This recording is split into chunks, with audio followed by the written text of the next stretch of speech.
welcome everybody to Write Better Together. Hey, what's going on? I'm not John Myers. It's Boxy, everybody. Oh my No. goodness. And Boxy is heavy. What? Boxy, get out of my chair. Why do you even exist? We will have unboxed you months ago, probably at this point. Hey, look, everybody, it's Emily Brooks.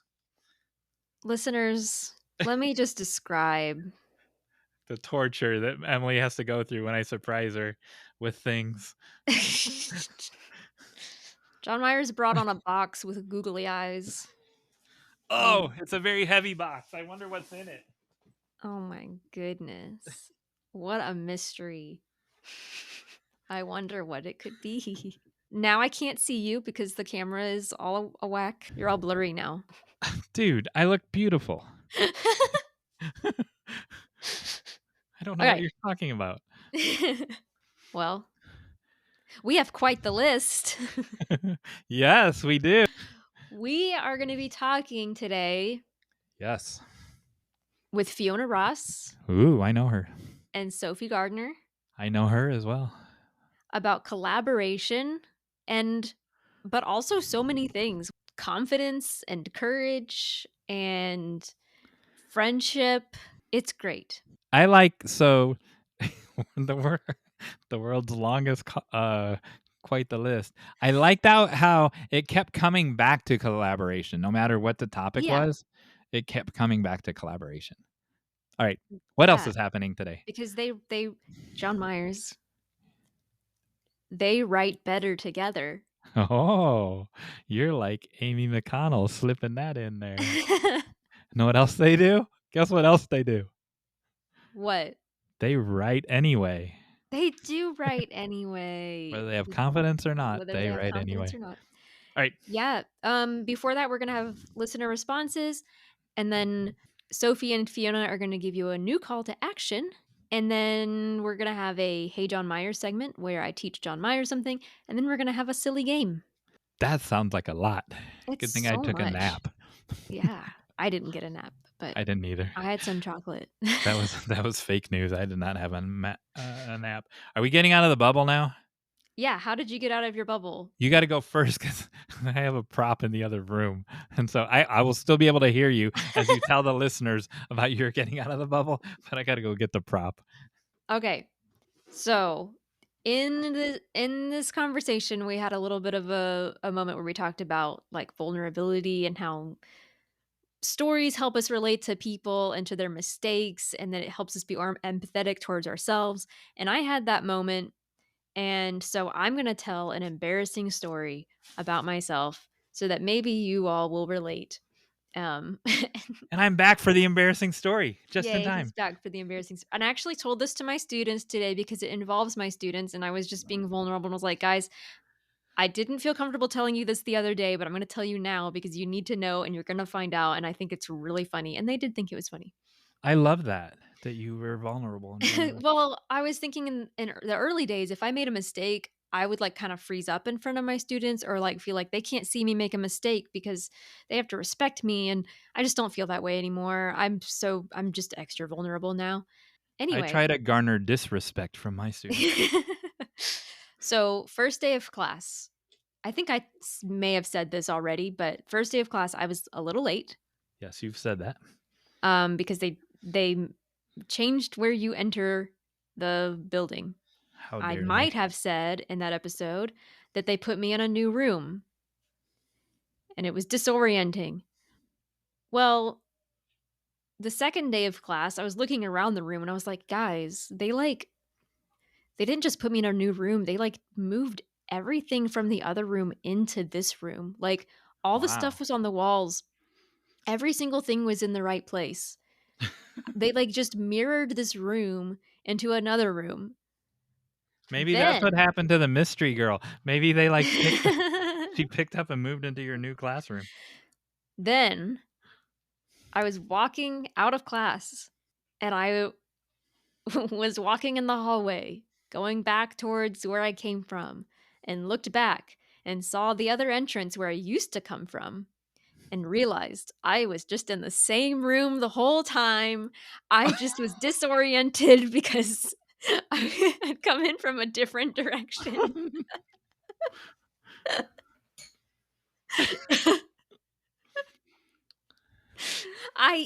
This is the most embarrassing part of it, okay, are you ready?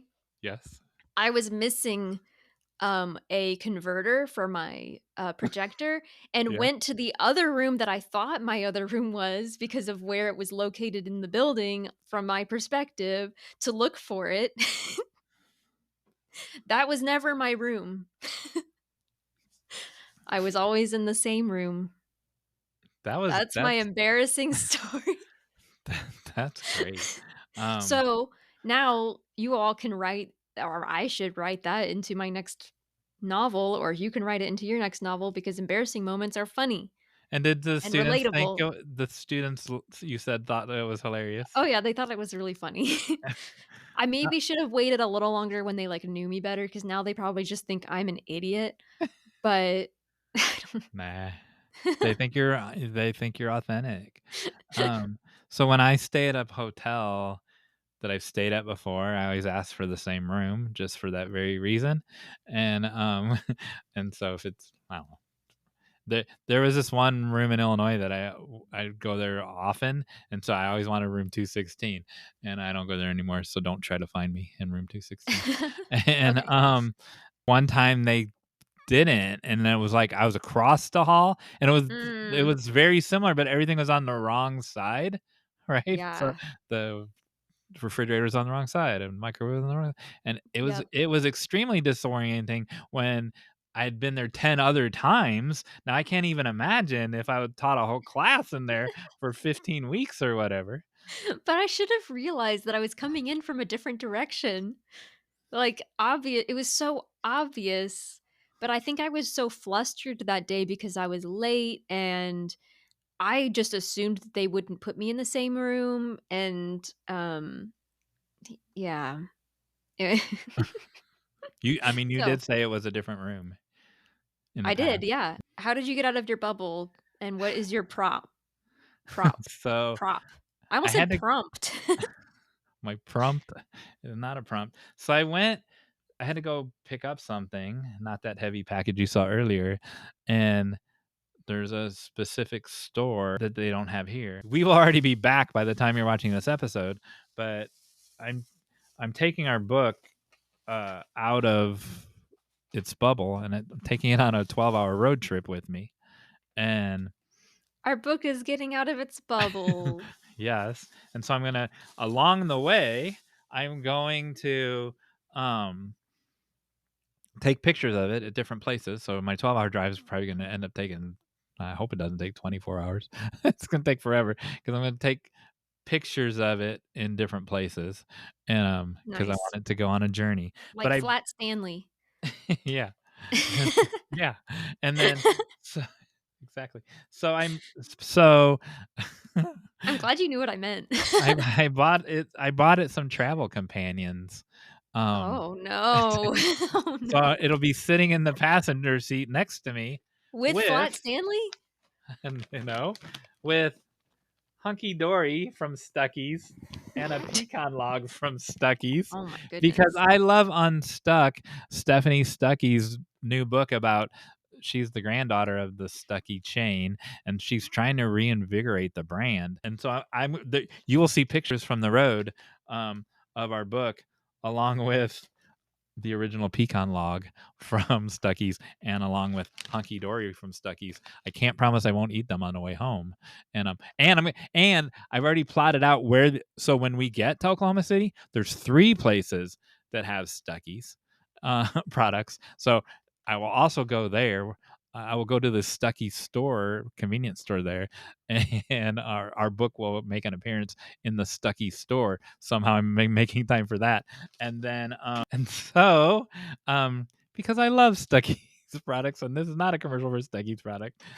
Speaking of, did you You want say free Stuckies. free Stuckey's for life? No, I really respect this is genuine. I really respect that she took this 75-year-old brand or 80-year-old brand and the granddaughter of the of the founder is like, I'm gonna resurrect this brand. How cool is that? And then she's in 100 stores, 200 stores. I just think that's cool. I would like to do that someday and resurrect Ooh. a brand. That would be fun. And Yeah. uh What and brand then would you resurrect? well, um in my not in my town, but in my general area, there is the do you know what a ghost sign is? Mm-mm. So a ghost sign in folklore, people study ghost signs. Signs on like the side of buildings of what like it used to be Miller Chevrolet and now it's a shoe store, but you can still see the faint Oh, paint from yes. Yeah. those like in big cities and stuff. It's a sign for Kingery's grocery store. Um, it's in a real little town and it's almost like it looks like a general store on Green Acres or something. I would resurrect Kingery's grocery. Nice. That's what I would do. All So right. we have listener responses. Yes. So our book has been getting out of its bubble Yes, like it's going to on the road trip. and it's going across the country and to many countries. And we have this we've got some great reviews. I'm just going to read one. Okay.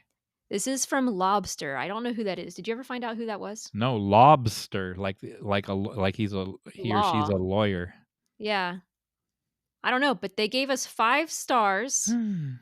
and said witty, snappy, and above all useful. I like the snappy especially. I like that too. If you are considering writing, desire to be a better writer, or hope to learn the tools on how best to write, this is the book for you. This book is filled with useful tools and examples of how to become the consistent and quality writer I desire to be. I got more out of this than most accredited writing courses.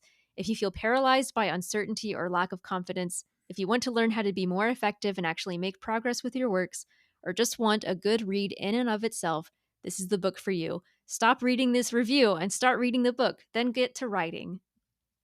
I love that. I love It it too. the cool thing about these reviews, and we'll have more of them in the future, and it Mhm. is there's a writing lesson in them. Yeah. It's not to promote the book, even though it's to promote the book, but the common thread running through them is their response to the book was intentionally planned by us.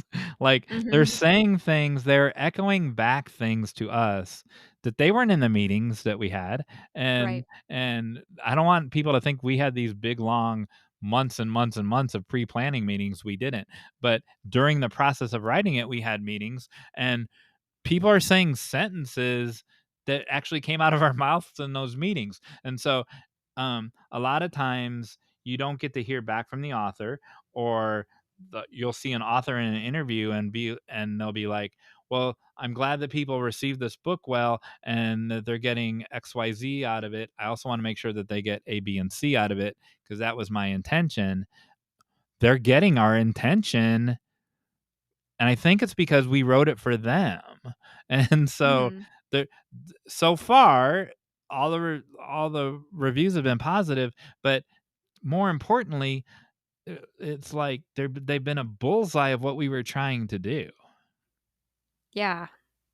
It's really been really, really cool to see that. Yeah, and I think, like, part of that's the power of community, but we don't know Mhm. who Lobster is, and Maybe we do, but but I think the book, and some of the reviews have mentioned this, I think the book is so inclusive that, like, it just feels like it's like we're in the room with them some physically people with the who book, was it but who said that we were a portable cheerleader? yeah. And, David Holchester, I think, was the one who said that. yeah, and yeah, like that, and, Yeah. well, that's what we were trying to do because we wanna it's great if 100,000 people watch the podcast, but if there's 1,000 people and we get to meet 1,000 people in the next year, how cool would that be, right? Yeah. Or if it were 500 and we get to meet them in person, um, 500 people over the course of the next 12 months, how cool would that be? And we've already met some, and we're gonna meet some this weekend, um, Mhm. and that to me, that connection, those reviews just show that we have a connection, and I think it's because we're mindful of It's more them than us. I want to give them the credit. Speaking of collaboration. Yes. So before our conversation with Fiona and Sophie, I'm just going to share what they do. So Fiona Faith Ross comes from a business background and has been writing screenplays for over a decade. She also writes fiction, which can be found on Amazon in her own name. F.F. Ross. Oh, sorry, that's in general fiction. And then F.F. Ross for Fantasy Quest. And Sapphire Lebesque. Is that how you pronounce that? Ooh la la. Lebesque in historical romance and fantasy romance. And her portfolio is on Script Revolution. And we'll have the links to all of that in the show notes. I like how you spell it out and ask me for the like. We both got mimesis wrong. Yeah. And we're supposed to know Labachesque. Yeah. All right. And then there's Sophie. Sophie. This is written in first person. So I'll just say Sophie says. But you have to do it in her French accent. I can't do that. I'm running a website called Pilot Light Writing. So www.pilotlightwriting.com, where I help writers and screenwriters to get their writing done with ease and fun. After studying filmmaking and screenwriting in a cinema school in Paris, I'm just going to move into the third person. She worked for a French TV production company. In her 20s, she moved to the UK and worked for Ascent Media, an American post-production company. Her real passion, however, remained in screenwriting.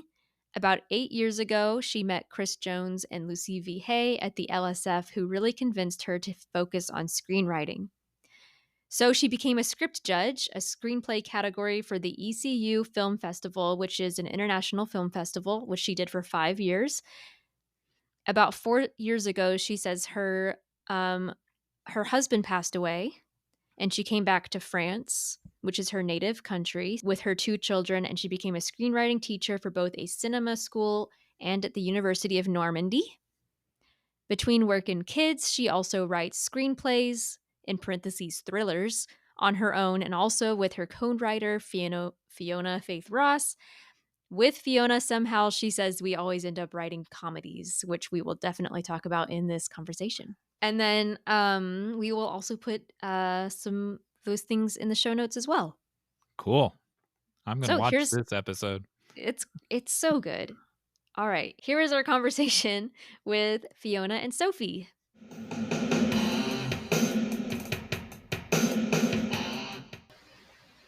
Hey, and we're back. I'm John Myers. I'm still John Myers from Write Better Together. Hey, look, everybody. It's still Emily Brooks. Hello, John Myers. And hey, look, everybody. Hey. It's Fiona Ross and Sophie Gardiner. Wow. Welcome. Hello. We're intercontinental today. Yes, we are all in different time zones today. Yeah. So where are you joining us from? I'm in Southampton on the south coast in the UK.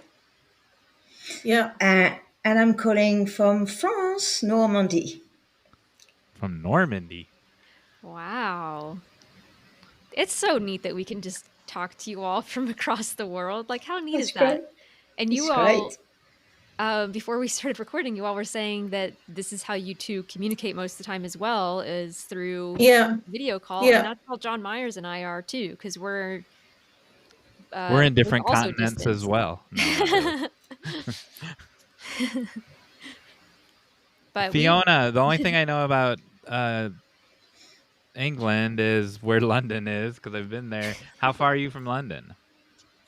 I'm about less than an hour by train or bus. And if you walk, how long? No, I'm kidding. And then Sophie, you're 8 hours away, maybe 9. From you? No, from Fiona.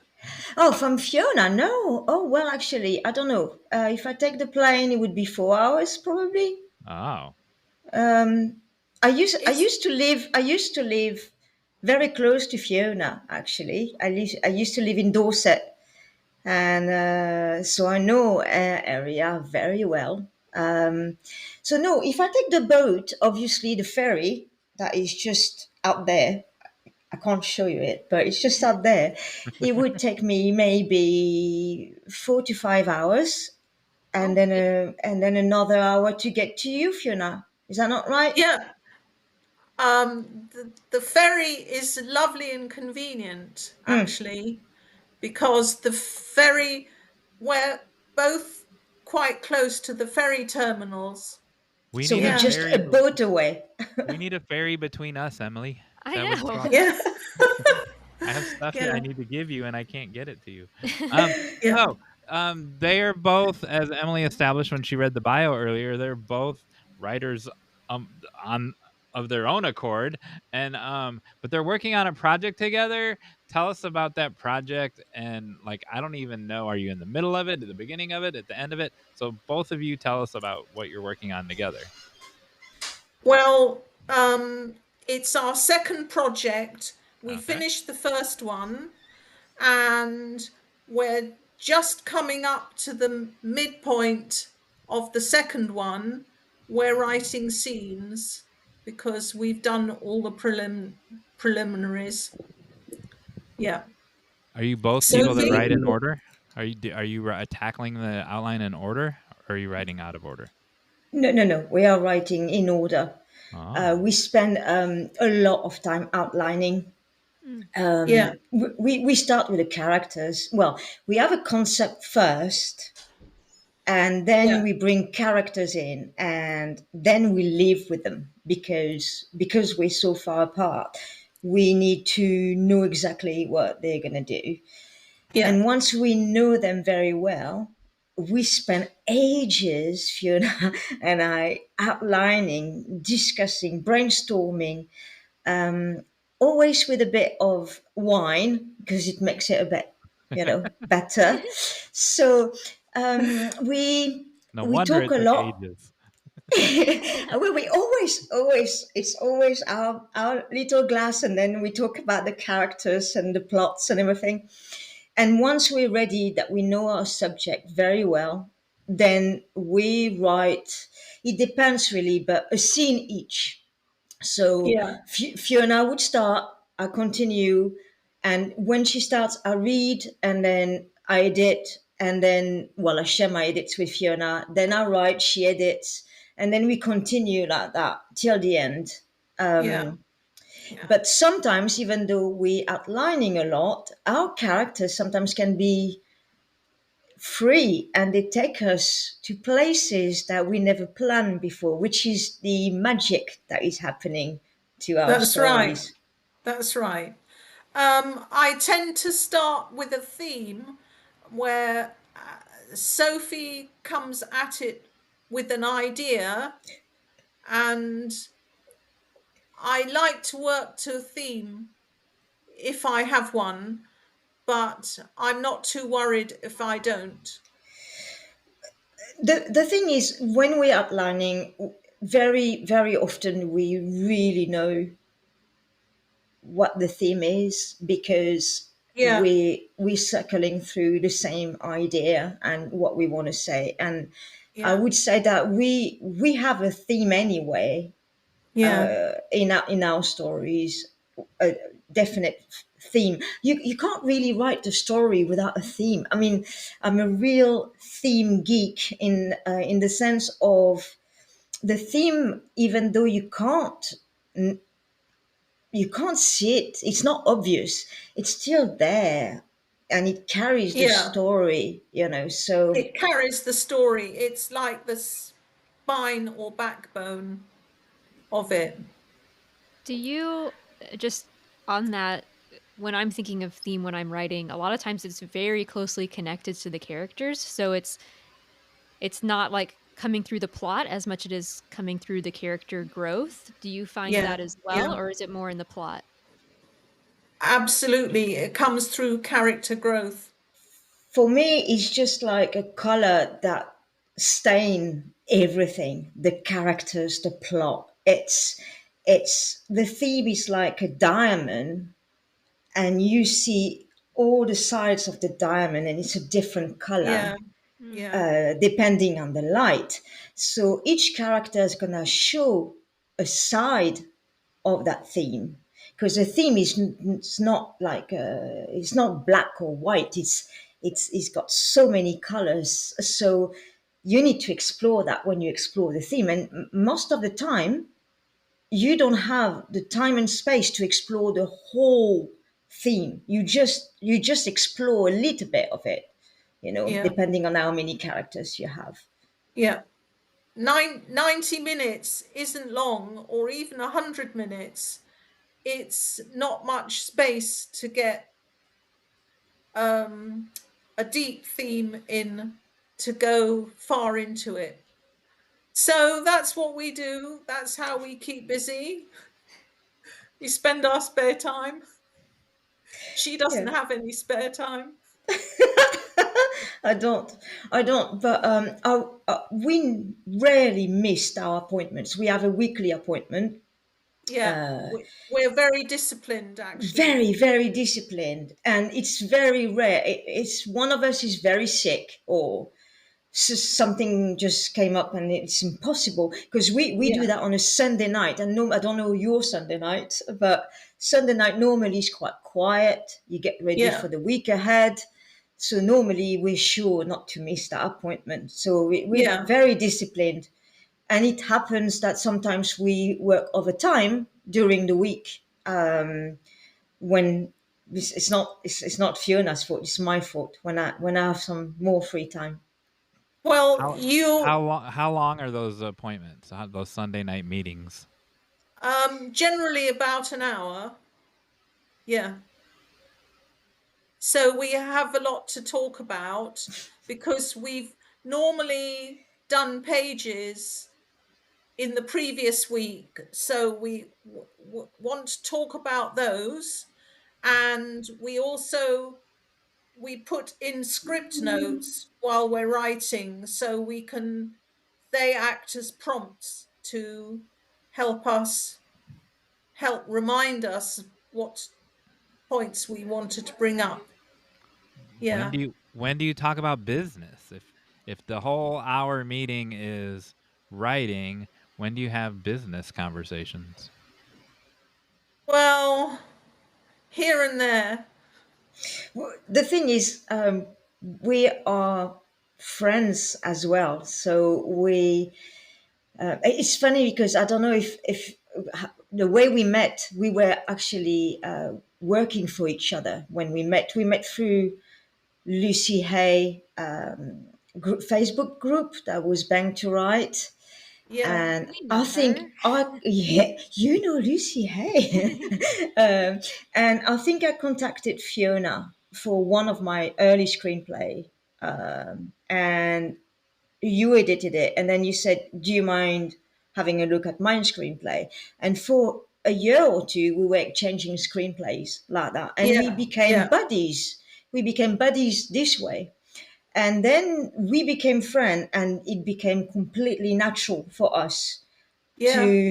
to work together. And now I don't even see a life without Fiona, because even though we do our own projects that are completely different, Yeah. our own writing, the one we do together, not only they're fun, and we're planning anyway. We were talking about business. We are planning to do some shopping with our script soon, and we're working quite hard to have not two scripts but maybe three if it's possible before we Yeah. do.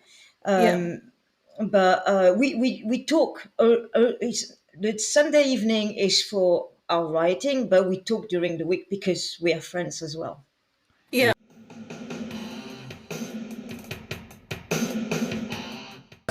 Is the second one, is it what's the difference between when you were learning how to work together on the first one based on working together on the second one? Is it faster? Is it slower? Is it, you already have a shorthand, obviously, I I imagine. think it's faster. It's faster because we're we've settled on a genre, which is rom-com.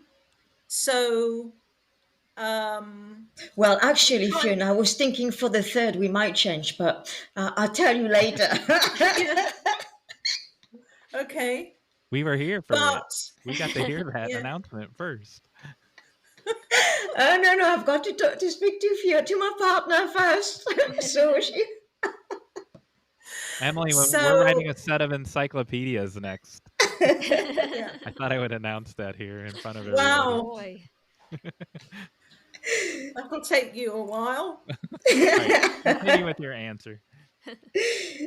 So yeah, you were saying, Fiona, that we at the moment we've been working on rom-coms. The first and the second one Yeah, is rom-coms. and it's a comfortable area for us.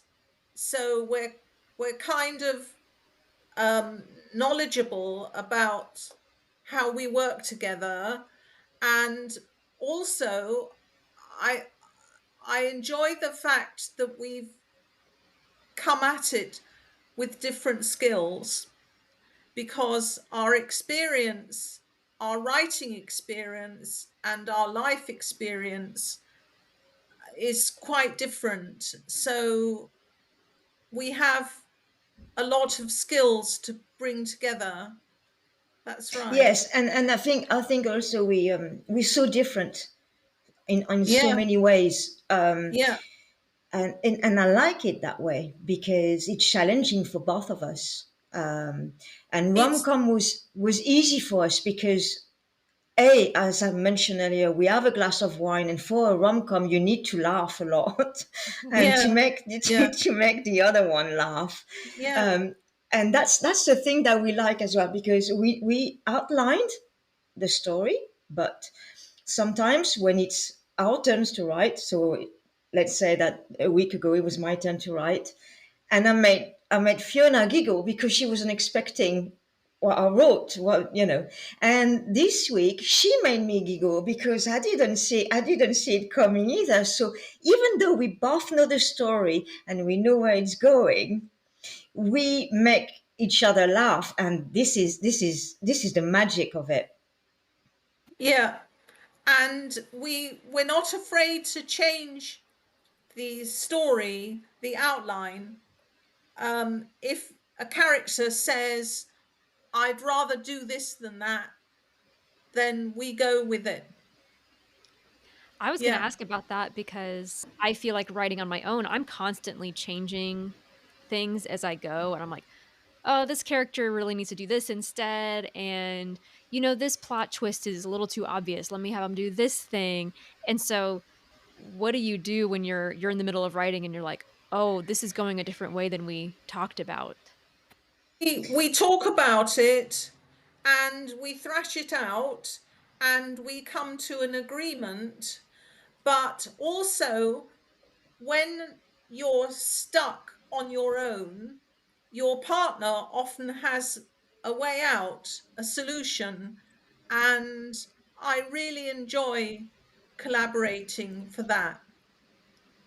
I feel like I, that would be wonderful. Like, there's so many times when I've been writing where I'm like, I need another opinion from somebody who knows the story as well as I do, right? yeah, Because sometimes I will run things by a family member or somebody I've talked to the story about with, but it's not the same as someone who is like just as deep into the story as you are. I feel like that would be really neat to I have hope I don't sound lazy by saying that. that. No, not at all. Yep. I've been in partnerships that haven't worked, and it's been a struggle. And when you find someone you can work with, that's really gold dust, and you should hang on to it. It is there hang on. Hang on to each other. Is there E Emily can tell you this. I'm a very slow collaborator. um, so I've written a screenplay before with Tully Archer. Hi Tully, if you're watching. And she could write, trying not to exaggerate, 6 scenes to every one of mine, where you guys are going back and Wow. forth, back and forth.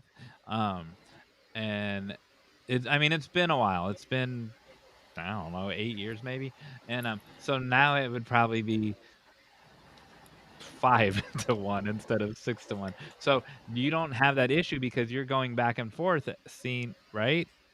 Like, there's That's right. it doesn't matter who's faster because you just have a week to get No, a scene done. that's right. Well, I Um, think we're as fast as each other. I think in terms of Ah, writing, yeah, that's I'd why. agree with that. Yeah, and to be honest, it was a matter of timing and person. I've never thought about collaborating with anyone before, Fiona, and it came so naturally, and It it that's does.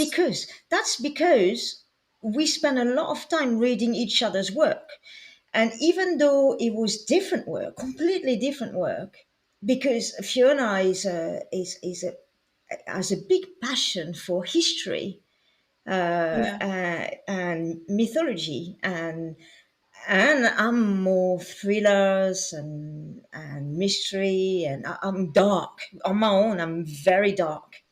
I wouldn't write a comedy on my own, and I think it's also the genre we have chosen, because the comedy is the most difficult genre to write, if you ask me, because you need to make yourself laugh, but you need to make the other people laugh, and everybody has a different kind of humor, and on your own I find it really complicated to be a funny person when you're actually a writer and you have to sit down and bleed some words on the paper on the screen, to type some lines.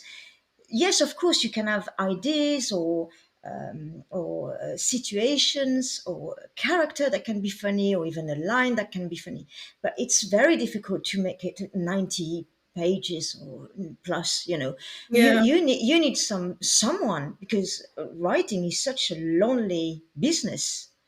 You need someone to get you out your head. And I think what I wanted to say earlier about Fiona and I is, like, we don't take each other very seriously.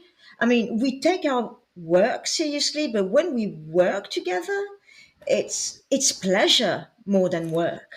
yeah, it is.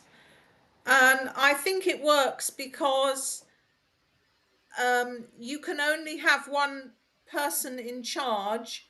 Like, Sophie, you are in charge of this concept. Um, and I, that's the way I approach it. But I contribute ideas and I write my stuff and I put forward an argument for when a character will do something surprising, and I think we both do that. Yeah, but I don't think I'm in charge. I think you say that because I'm the crazy one that comes with crazy ideas. Hey, let's do that thing. And then Fiona goes, okay. It's just because I've got so many ideas coming from everywhere. And Yeah, Fiona helps me to organize them and say, yeah. okay, let's organize all this thing. And because sometimes the last one came to the fact that I was visiting, I was walking in my city and I discovered the place, and I was completely charmed by the place. And suddenly, by being inside the place, I had lots of ideas, and I called Fiona and I said, "This is the next one," and that's why she thinks I'm in charge. But in fact, we outlined the whole thing together. We Um, do, but you have um, a clearer idea, a clearer handle on this concept than I do. You okay, can see it with such vision, and thank you. I tend to go along with it and say, like, let's try this and let's try that and so on. But you know, we work well together. Yes, And one thing I'd say with hindsight was, before I got serious about writing, I never would have called myself a comedy writer. I never would have thought that I could do it. But it's amazing what you can do when you try. That's So true. so that Yeah. was the perfect opening. So during this last 3 minutes, okay, it's gonna get uncomfortable here. Um, Right. I'm sensing not plotting and character differences. I'm sensing, and correct me if I'm wrong, there's a confidence level difference between the two of you, and Fiona, because one saying I'm in charge, no, you're not in charge, I'm in, and you're not, I won't take that label, I'm not in charge. And then Fiona just said she wasn't comfortable saying that she was a comedy writer, but now she is, now that she has this partner. So talk about each of your own respective confidence levels and your, like, has it, and how working together has either solidified what you thought about yourself or changed what you thought about yourself. I, from my experience, it's given me more confidence because I accept Sophie's way of doing things, and I watch how her approach, and it's different from mine. So I've adopted some of it. Thank you. Thank you. Well, I don't think, okay, to go back to the question of confidence, I don't believe in confidence. Who's got confidence? Especially when you're a Oh, writer. I mean, Yeah.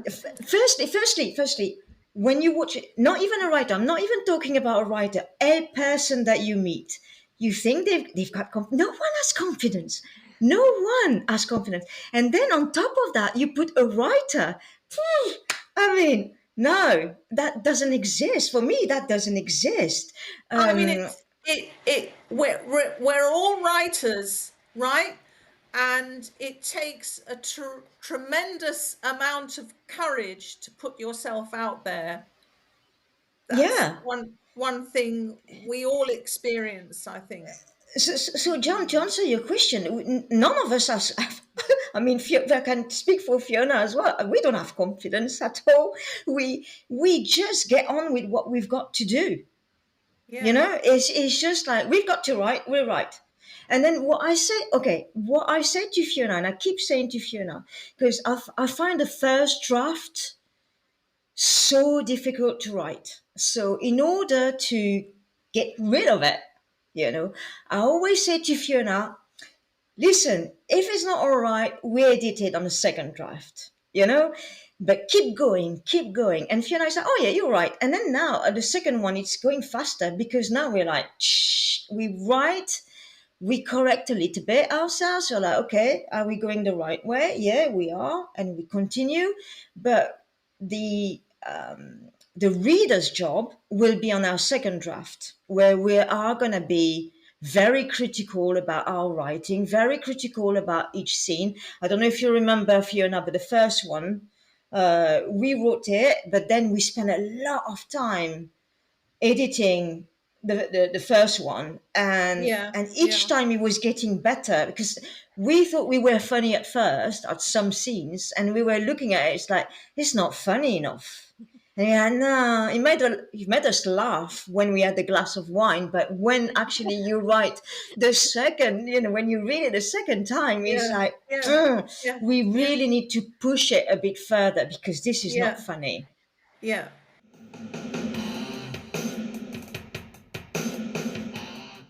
this is gonna tie. This is all gonna. Trust me, I'll put a bow on this and tie it together. Where were each of you raised, like from age 0 to your teenage years? What country were you raised in? And did your parents encourage your creativity or discourage it, or were or neutral towards it from each of you? John Myers asking the personal questions. Fiona, do you want to start or I start? Well, I grew up in the UK, and my family is crazy, so we moved around a lot. and I've been to more schools than I could count. And I've always loved English and history. And my parents weren't interested in my creativity at all, at all. So there's your answer. I heard that in your previous answers, Sophie. Same. I grew up in a very gloomy suburb of Paris, and my parents are not big readers, and so I didn't have books around or anything. And it's one French teacher. So I grew up in France, so, and one French teacher realized I was about 10 or 11 that I didn't have books. So she was feeding me books one after another, and Oh, that's when that's Madame Boudboul. I love her forever. And after that, I think all my teachers were. I wasn't very good at school. I did the whole school thing and studies and everything, but it wasn't my thing. And teachers tend to say that I was always elsewhere, in another world. And that's when started really actually creating another world than the one I was living. And no, my parents didn't support my creativity at all. From this generation of parents, writing, film directing, acting, it's a joke. My mom wanted me to be a banker. So, so, mm, so it was just, it's no, yeah, I had to, I think it's like for all of us there, writing, it's for us, you can't do anything else. You have to.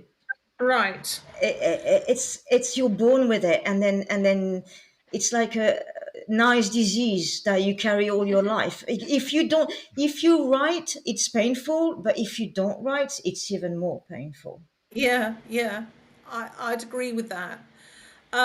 Because talking of writers and confidence, I've moved through the underconfident stage. Well, the can't, I can't do this. I can't possibly do this. And I've had all the bad reviews, all the criticism from film experts, all the criticism from expert writers. And this is wrong with your script, and this is wrong with your books. And I've just worked through it. I've just said to hell with it now because I want to do my thing and I'm happy. that's That's like because I was just rewatching our episode with Lucy, and she was talking about asking yourself what's the worst thing that could happen, Yeah, and then going, I can cope with that. And it's like you had all those critiques, but then you go, oh, I made it through that, and I still love yeah, writing, and it's still worth it to yeah, me. I'm that's in what I was yeah, that. gonna say. I'm That's in that so too. right. yeah. But some critics are good though. Some critics makes you, they make you grow. Yes, And They do. They do. absolutely. Yeah, It's an when important when it part. resonates with your work, and you think about it, it's never nice to receive a critic, but when you think about it and calmly, and you think, oh, actually he's right or she's right, I should work on that. It's good guidance. Yeah. well, I found a editor online and I found a beta reader online, and they've been absolutely brilliant and I could just hug them. They perform, they do different roles, and they're both really good friends now. And one of them's had to give up because she's doing her own writing, and another one has been ill. So I'm not sure if she's working or not. But I really miss those guys, you know. I'm talking about my fiction here. Hmm. And for screenwriting, I've had lots of lovely mentors. Yeah. So in a future episode, we're talking about confidence, and the reason I asked those questions is so we'll call her a case study. There's a woman named Claire, and in what we're going to talk about in that episode, she almost said word for word what Sophie said about confidence is irrelevant. You just get the job done. You just go to work and get it done. Like it's not even a Yeah. consideration. And she was raised in the UK from 0 to 19, and then now she's a full grown woman in America. But that like you sounded just like her when you said that, as far as the thought process was, and I think to me that's fascinating. I love that, and I don't. We, based on the 26 people we've talked to so far, I don't think a lot of people have that worldview. Do you, Emily? I do think, because I've been here too, is you do assume that everybody else has the confidence because they're doing the thing that you want to be doing that you don't have the confidence in. And so you just assume that they must have the confidence. I So agree no, with I don't. that. Yeah. Yeah. Yeah, but uh, have you ever met someone that you think, oh gosh, this person is so confident, and then you get close to that person, and something happens, and you see that person crumbling, and it's just like, oh, where's your confidence? And that's when it made me realize two things actually: that no one is confident. Yes, sometimes you have a burst of confidence, when you get high about something, you get a compliment and you get high and you're like, oh, I feel confident. But that doesn't last long, does it? And a lot of people wear masks because you have to wear a mask in Yeah. society. The society nowadays wants you to wear a mask, and if you don't look confident, you you're no one. It's That's right. That's right. and that's why for me confidence is a joke. It's you do the thing and then you get the confidence, but that doesn't last. It's not, you don't become a confident person. It's the more you do one thing, the more you get confident at it. It's not something that you buy and you carry it with yourself all the time. It's not and it's no, our characters, when you think about your writing, are your characters confident, or do they act like they can be confident? They're not No, confident. they're not confident. They're playing a show. They It's put a on a show. mask. Exactly. So when you understand that everybody is vulnerable, your Yeah. characters are vulnerable. People's Yeah. it's the day I understood that everybody was suffering at one level or another. I understood that it's not because we're suffering we have to stop. We're on earth and we have to do something with ourselves. Yeah. It's like the notion, and it's funny, John, you're talking about confidence, because this week I realized about something else. It's about being a decent person. All my life I wanted to be a decent person. People want to be a decent person, do the right thing, help people, and but when you think about it, you can't be a decent person all the time. It's like, for instance, I can order a book from a big online shop, and that is not good for the environment. There are so many things that we do in life that is not decent. So I'm painting the humanity as very dark right now. They're not confident and they're not decent, but they're vulnerable. We are not as strong as we think we are, and that's why we're That's making right. stories. That's why we're making stories, is to say, hey, you're not on your own. You don't need to shame yourself. We're all there. We're all feeling that. We're all feeling low like that at some point. And that's what I find beautiful in storytelling in general. I've actually had that experience recently where, so I'm really easily embarrassed. Like if I make a mistake or and not just like a silly mistake, but like, oh, I really said this thing and I shouldn't have. And then I watch story, like I'll read a book or I'll watch a show where somebody does something similar and then they work through it. And then like nobody hates them for it. It's you don't hate the character for it. You're just like, oh, I actually love the character for it because now I relate to them more and they relate to me and I feel connected in that way. And it helps me be empathetic towards myself because it's like, oh, I don't hate that character. Why am I so upset with myself? Why am I beating myself up over this? Like you have that connection with the characters that kind of, I think, helps you love yourself more. That's Absolutely. right. Well, when you think, the one of the last TV series that I watched was Dead to Me, and in that show, I mean, the women, the women are not doing. I don't know if you've seen it. I don't know if you've seen it. No. Oh, okay. I'm not gonna spoil it then. Okay. But they're lovable. They're so lovable, yet they're not doing decent things. And that's mastery when a screenwriter, Lee Spellman, by the way, write characters that you love, even though they're completely flawed. You know, and then it's hard. We do that for characters, but it's hard to love someone in real life when you know they're completely flawed. You know, Yeah. and that's our job. It's Yeah. we need to be compassionate with other people. Yeah. Yeah. I think it's Hemingway. Is it Hemingway that said writing is about understanding? And not judging but understanding. And that's my philosophy. The judging is so easy, understanding is less easy, and it's important. Yeah. That's good. I'd agree with that. I always one of the highlights of my life was to go on a screenwriting retreat in Costa Rica by Jacob Kruger.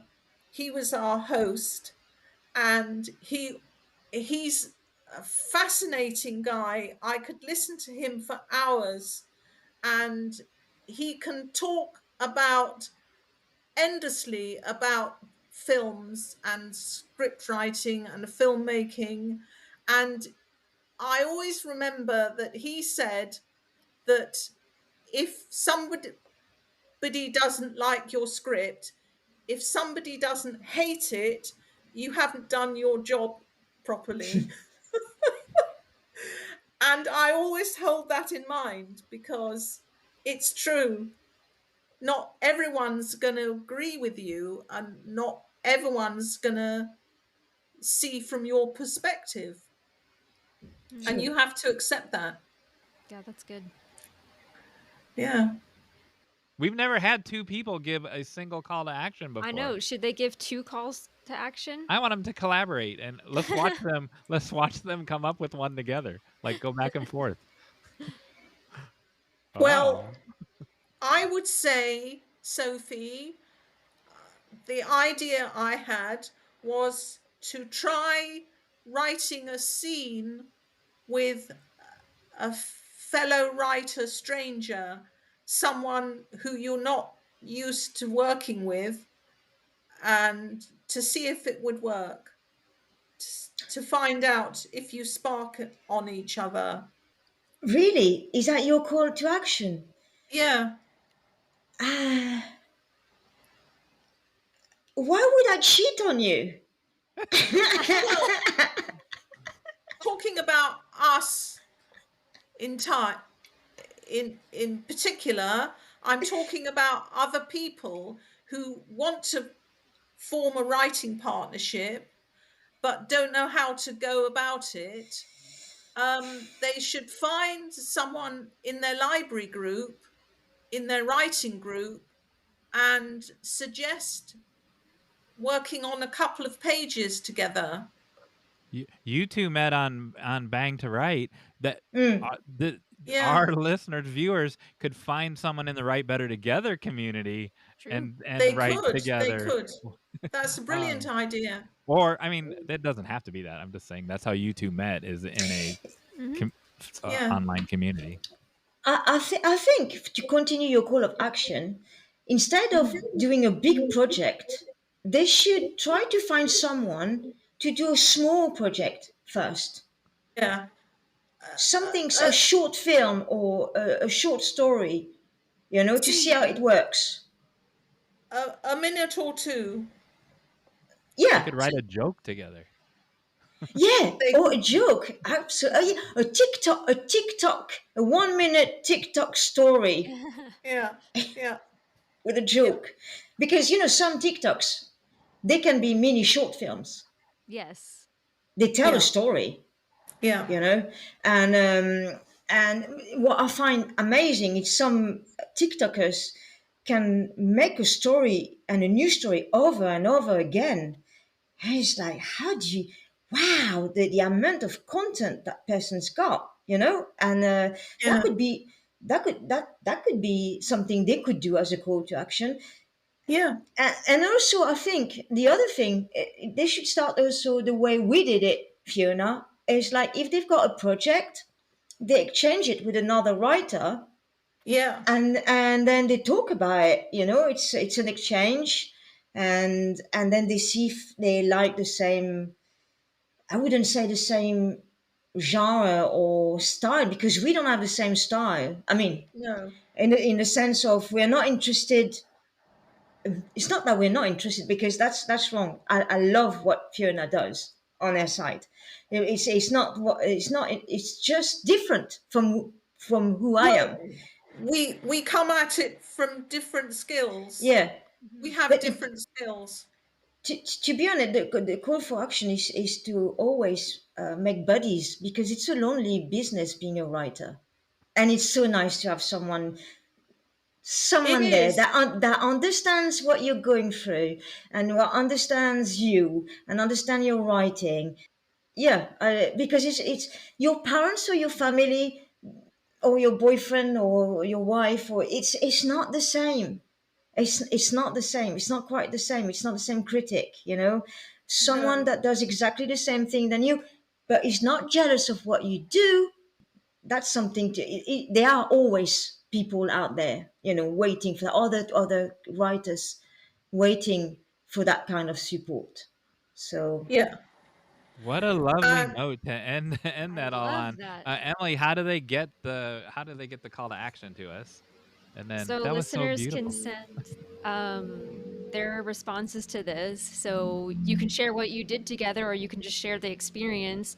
You can respond to the YouTube video if you're watching there, or if you're listening on a podcast, you can go to writebettertogether.com/podcast and find our show notes and respond to that. Or if you're finding this episode on social media, you can respond there as well. And we will find you somehow. Even if you're in France or in the UK, we will find you. Absolutely. You all don't know this. The first copy of our book sold this week in France. Like oh not even wow. not even in the States. And so anyway, oh, final words, final thoughts.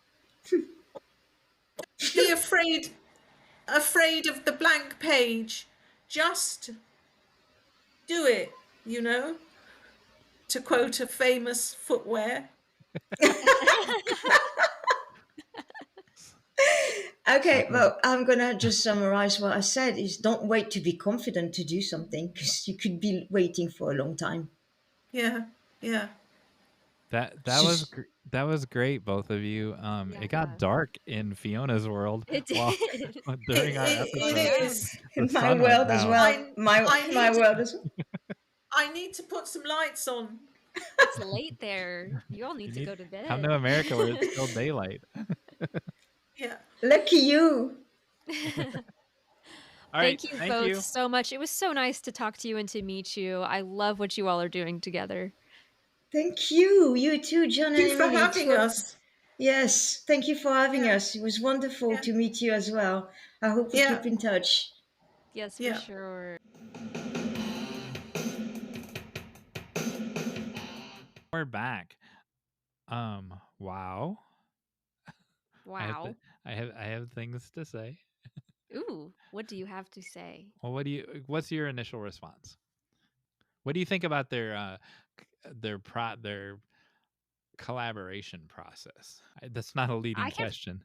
I kept thinking about how hard it would be to find a partner to write fiction with, right? Like writing not I've and maybe I'm wrong, but I feel like there is something more challenging about writing fiction with somebody. Like I feel like it'd be really hard to find somebody who connects so well where you're like we're on the same page literally and agree on where the story needs to go and we actually feed off of each other and we actually improve on each other's ideas. I did see that obviously with our book, but I feel like it's different when we're writing separate chapters.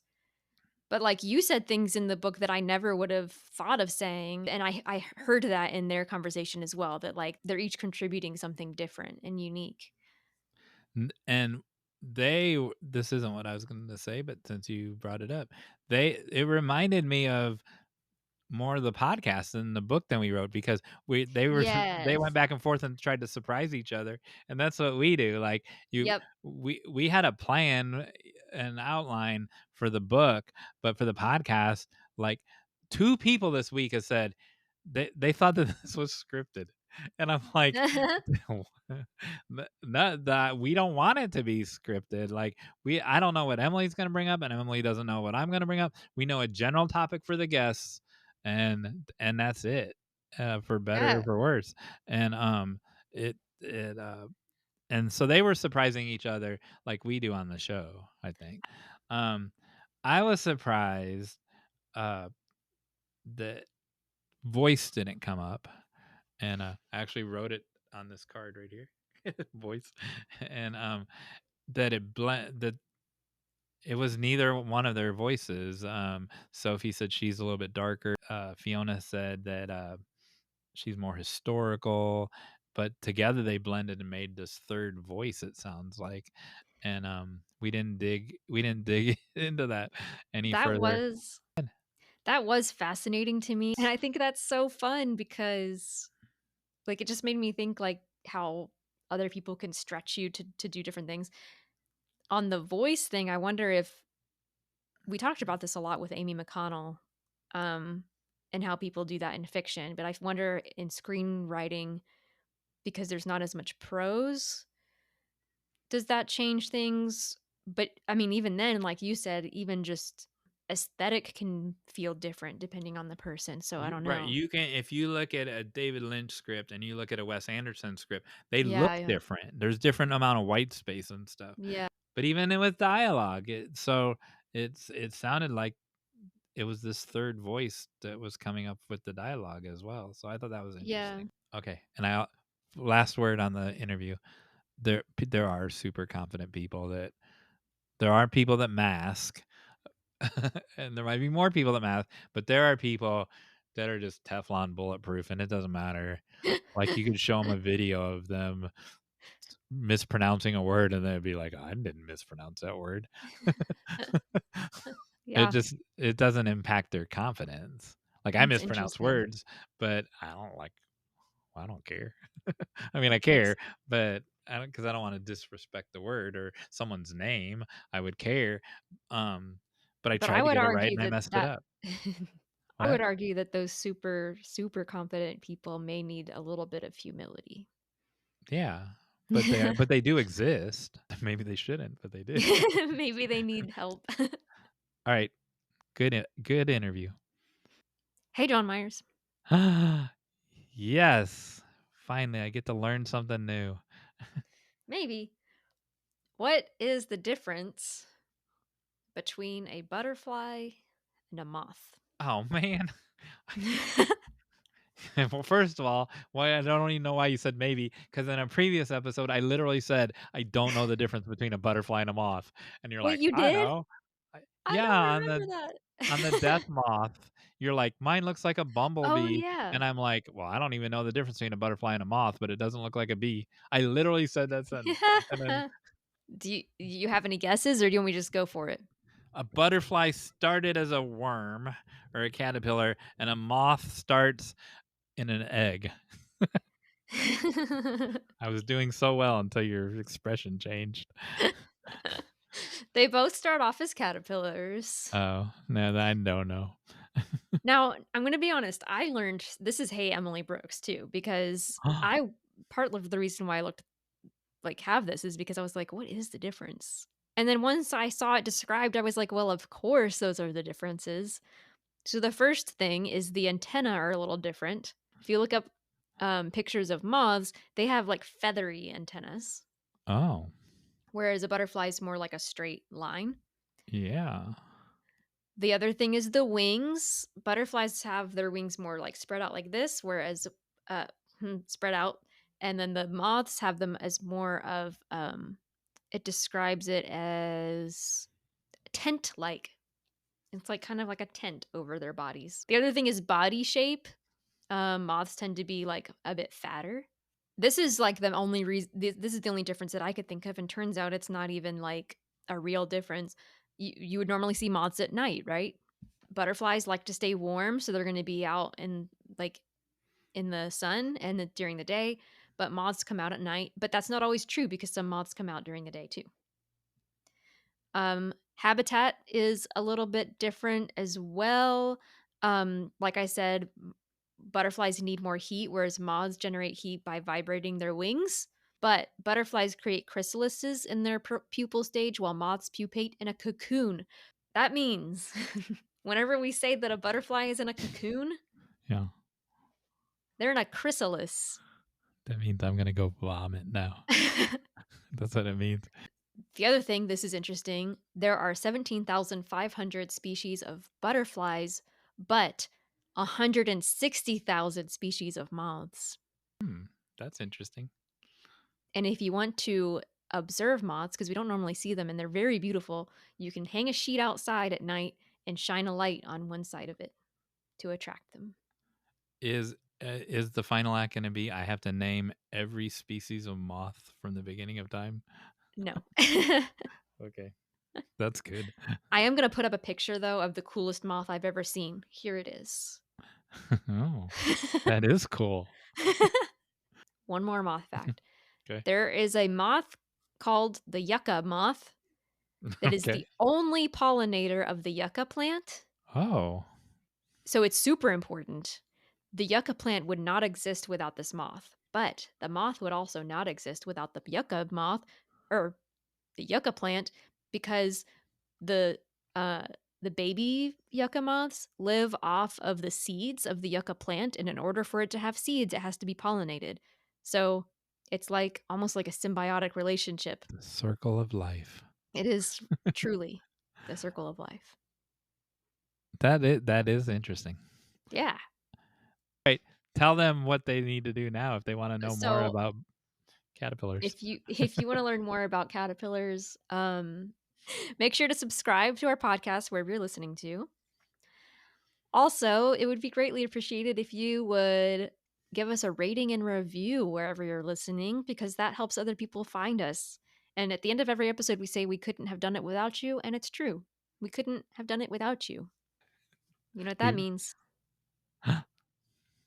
It's time for... Yes. The final act. Oh, yay. And yay. The name of the game, the prize, is a poem that I wrote in college about a moth. Okay, I'll take it. Has it been published? It has. It's published in the Adirondack Review back in like 2016 or something. So I get a used poem for a prize? The name of the game is Make It a Mothophore. Does this require tools? No. Okay. I'm going to tell you one more fact about moths that is kind of sad, but also kind of cool. And I want you to cry. You're going to make me cry. So here's what every week my pastor starts his sermon with like an anecdote. He looks at his life and finds a metaphor in his life and then starts that off, right? A lot of preachers do that. So I'm going to tell you this fact about a moth, and then I want you to make it a metaphor. It can be for one of your life tenets, or it could be for whatever. A general metaphor. Yeah. Does it have because it is ripe for metaphors. I think. Not a simile. As It could be a blah simile. or like blah. Yeah. However you choose to say it. Okay. There I needs can to do be a this. meaning, like have a meaning behind this thing that I'm about to tell you. I can do this. I know you can. So, I recently learned that moths are not attracted to light. That is, Fake it's news. not. Fake news. Fake news. They do go towards light, but it's not because they're like, ooh, light, it's so pretty. I want to, like, I'm attracted to it. I want to be near the light. It's so great. It's so warm. This is so sad. Really, the light is confusing them because butterflies and moths um, are oriented towards, like, they orient themselves by the light of either the sun or the moon. And because lights are coming from different directions, it makes them orient towards that light instead. And they just don't know, like, which direction to go.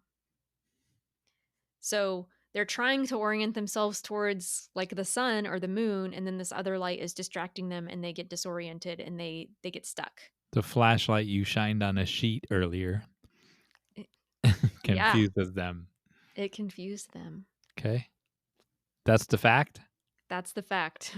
And I have to turn that into a snappy phrase. Take your time. I gave you a hard one.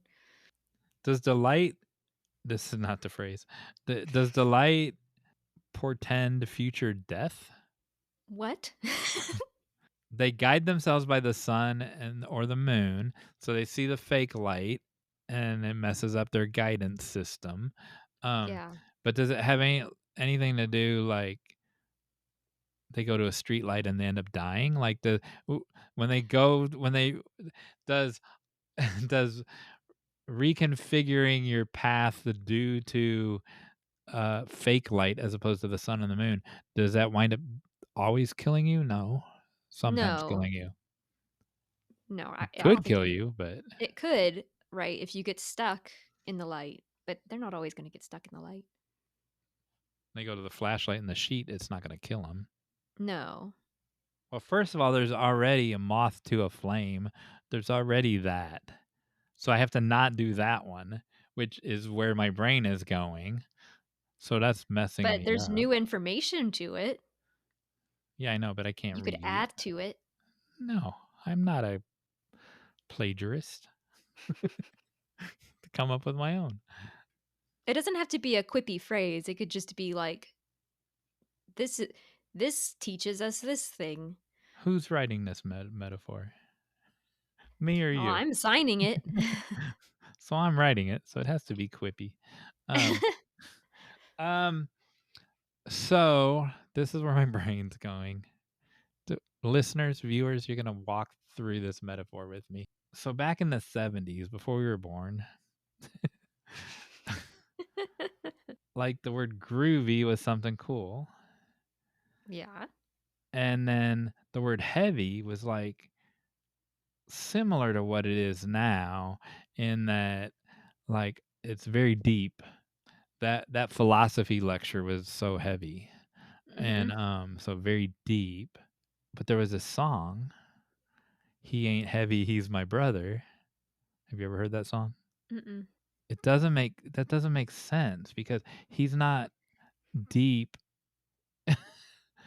First of all, it's not talking about his weight, and it's not talking about like the comedian George Carlin would be like, "Ooh, politics so heavy," and so he doesn't mean like he ain't heavy. He's my brother. Well, he's not deep. He's my brother. He doesn't have gravitas. He's my brother. That's not a compliment. And Where are you going with this?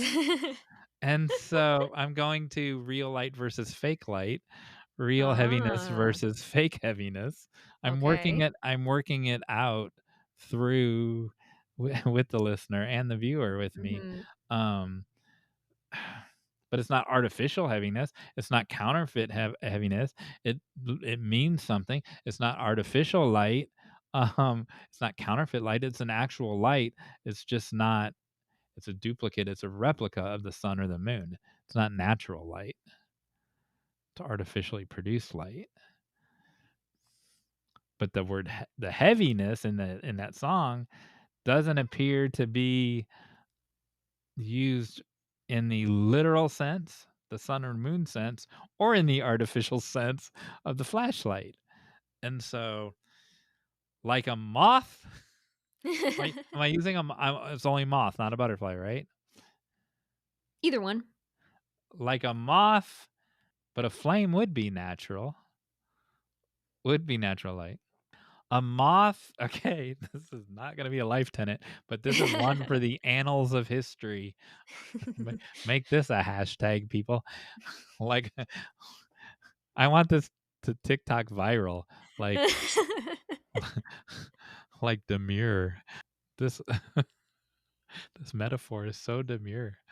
A moth to a flame is like a brother to substance. How heavy is that? There you go. Did I win the poem or not? A moth to a flame is like heavy to a substance. I'm not sure if I understand it. It's heavy, isn't it? You at least completed the task. It's heavy, isn't it, man? Yeah. It's deep. What's the poem that I win? Do you want me to read it now or give it to you later I and want put it to in the know show that notes? it can be in the show notes, but I want to know the title. Or you can read it. It's called To a Moth. To a Moth. To Okay, a read it. moth. If the word heavy is in it, I'm gonna like faint. I'll have to remember. Hold on, pulling it up. So that whole conversation I just had with the listener and the viewer, that circular conversation, we will find words in this poem that I've never seen before that came out of my mouth during that conversation. How much you want to bet? We don't gamble, but I'll bet you there's some commonality there. You watch. We'll see. Okay, let's go. Let's see. To a Moth. You didn't hide your adolescence like the others, cloaked in construction paper shells or cotton ball casings, stuck in the folds of leaves like gum in wads of paper. Instead, you clung to the corner of your glass house in a felted egg, as thin as membrane, revealing your translucent body, a wax candle, and a frosted window. You stripped your false legs first, gathering them at your insect feet like slippers cast off before bed, and then I saw gray wings budding from your back, blanketing you for deeper sleep. I found you on the wall by the window as if you had tried to abandon your nest unnoticed and unrecognized beneath your humble wings.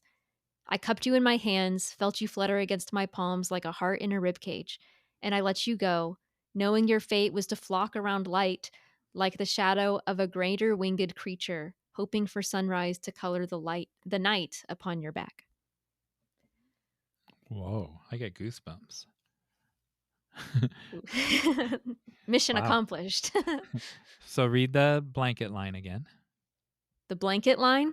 Yes. I saw gray wings budding from your back, blanketing you for deeper sleep. Yeah, like a heavy blanket. Heavy blanket, deep.